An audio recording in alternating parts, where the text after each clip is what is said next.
हे बघ, मी जे करतोय ते तुझ्या भल्यासाठी करतो. तू माझी बहीण आहेस, माझी वैरी नाहीयेस. या सगळ्यात तुझं भलं आहे, प्लीज समजून घे. मला बाहेर काढ ना दादा, प्लीज ऐक ना. दारू काढ. नाही नली दादा, दारू काढ. नली तुला इथेच थांबावं लागेल. दादा दारू काढ ना दादा, जाऊ नको ना दादा. दादा दादा मला नाही राहायचं इकडे. दादा मला बाहेर काढ ना दादा.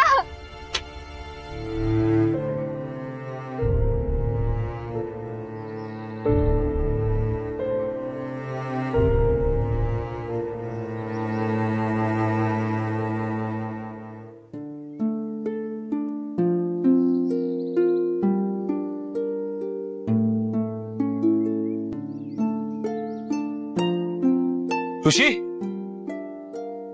ऋषी, वहिनी मी पाणी घेऊन येतो. ऋषी,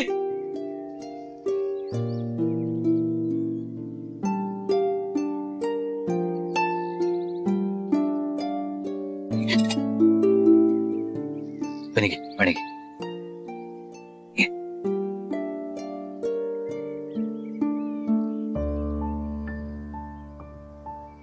अजून हवंय?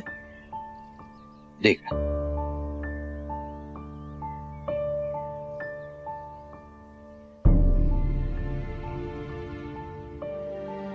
आता मला नली हाक मारेल असं वाटतंय. नाहीये नली.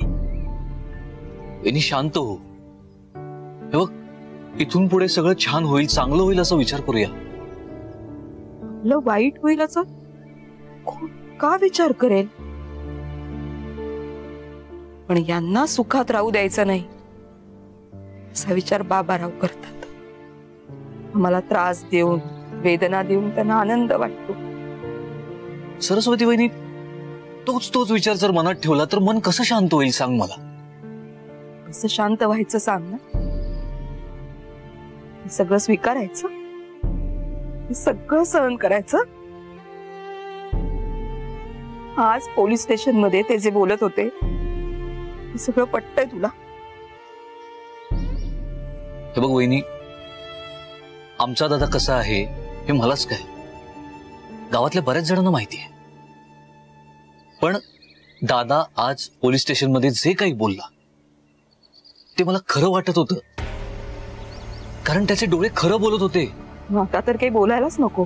नाही, हे बघ सरस्वती वहिनी, तसं अजिबात नाहीये. थोडीशी होती रे माझी नली,